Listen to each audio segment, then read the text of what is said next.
अंदर घुसे रहे, कोई घर से बाहर नहीं निकले। और 40 दिन में आज 40 मिनट में हमारा पूरा बेहाल हो गया। इतना प्यार मिल गया है कि बस क्या हम जी सकते थे। सर योगी और मोदी जिंदाबाद जिंदाबाद। करुणा करुणा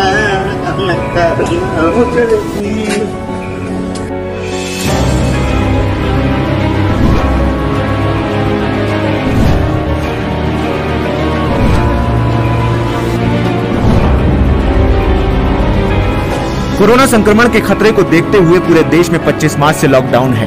इस दौरान सामान्य जनजीवन ठप है। वैश्विक अर्थव्यवस्था को पटरी से उतारने वाले इस कोरोना वायरस का असर जराइम की दुनिया पर भी दिख रहा है। लॉकडाउन के शुरू होते ही यूपी में हत्या, रेप और लूट जैसे तमाम गंभीर अपराधों में 75% तक कमी आई थी। भले ही कोरोना संक्रमण को लेकर तमाम जरूरी व्यवस्थाओं के इंतजामों में पुलिस और प्रशासन पर काम का दबाव बढ़ रहा था, लेकिन कम होते अपराधों ने एक तरफ राहत की सांस भी दी थी। लेकिन लॉकडाउन के तीसरे चरण में अर्थव्यवस्था को संभालने और खजाने को भरने के नाम पर सरकार के लिए गए एक फैसले ने अपराधों पर लगे लॉकडाउन को खोल दिया है। और शराब की बिक्री बंद होने से अवैध शराब, जो कि लोगों की फूड हैबिट्स में खाने पीने की आदतों को बहुत ज्यादा जल्दी कंट्रोल नहीं किया जा सकता, न उसके ऊपर चेक लगाया जा सकता। तो लोगों को जब शराब नहीं मिली तो उन्होंने अवैध शराब का पीना शुरू कर दिया और उसका नतीजा ये हुआ कि अवैध शराब बड़े पैमाने पर गांव-गांव बनने लगे। शराब की बिक्री शुरू होते ही ताबड़तोड़ घटनाओं ने कोरोना से जूझ रहे पुलिस और प्रशासन के लिए मुसीबतों को और बढ़ा दिया है। 4 मई से सोमवार को शराब की दुकानें खुलने के महज कुछ घंटे बाद ही शराबियों ने उत्पात मचाना शुरू कर दिया। कोई डांस करता नजर आया तो कोई नाली में लौटता दिखा। शराब का सुरूर बढ़ने के साथ ही अलग अलग जिलों में हत्या, मारपीट और सड़क दुर्घटनाओं के मामले सामने आना शुरू हो गए। मारपीट और पथराव की वारदातों से भी पुलिस हलकान रही। तारीख 4 मई, कानपुर के बिल्हौर में नशे में धुत युवक ने एक दिव्यांग किसान की गोली मारकर हत्या कर दी। फतेहपुर के हुसैनगंज में शराब के नशे में हुई कहासुनी के बाद 3 दोस्तों ने मिलकर अपने एक दोस्त की हत्या कर दी।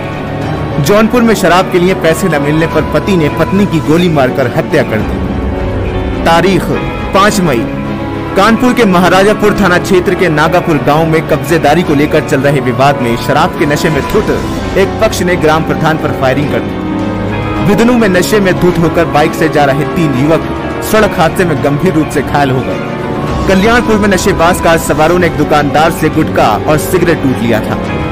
औरैया जिले के सहायल में शराब पीकर एक महिला से बदतमीजी हुई, जिसके बाद 2 ग्रुप आपस में भिड़ गए और जमकर मारपीट हुई। बांदा में नशे में धुत 2 युवकों को गाली गलौज करने का विरोध करने पर एक बुजुर्ग की गोली मारकर हत्या कर दी। गोरखपुर में शराब पीने को लेकर पति से हुए विवाद के बाद महिला ने 3 बेटियों के साथ आत्महत्या कर ली। तारीख 6 मई, कानपुर में देर रात शराब के नशे में किन्नर की उसके ही साथियों ने पीट कर हत्या कर दी। लखनऊ के गौतमपल्ली इलाके में देर रात एक युवक ने शराब पार्टी के बाद अपने दोस्त की चाकू से गोदकर हत्या कर दी। अलीगढ़ में नशे में धुत एक युवक ने टंकी पर चढ़कर पुलिस को घंटों छकाया।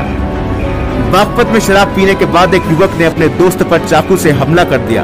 बाद में मोहल्ले वालों की पिटाई से हमलावर की मौत हो गई। शराब की दुकानें खुलने के बाद जहां शराबियों ने अलग अलग ढंग से खुशी का इजहार किया, कोई फूल माला लेकर दुकानों पर पहुंचा तो कोई जिंदाबाद के नारे लगाता नजर आया। आज बहुत अच्छा लग रहा था। आप ये समझ लीजिए जान मिल गई है जान पे। आप ये समझ लीजिए ये जान नहीं है हमारी, ये हम अगर देखा जाए तो इतना प्यार मिल गया है कि बस क्या हम जी सकते थे। सर योगी और मोदी जिंदाबाद जिंदाबाद। शराब की बिक्री शुरू होने के बाद समाज के कई तबकों में भी इसका विरोध शुरू हो गया है। कुछ लोग पीएम मोदी के एक पुराने बयान को सोशल मीडिया पर वायरल कर रहे हैं।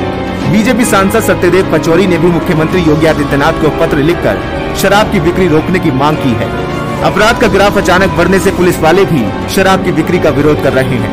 थानेदार भी दबी जुबान में कह रहे हैं कि शराब की बिक्री को नहीं रोका गया तो लॉकडाउन का पालन करवाने और हॉटस्पॉट की निगरानी करना पुलिस के लिए चुनौती बन जाएगा।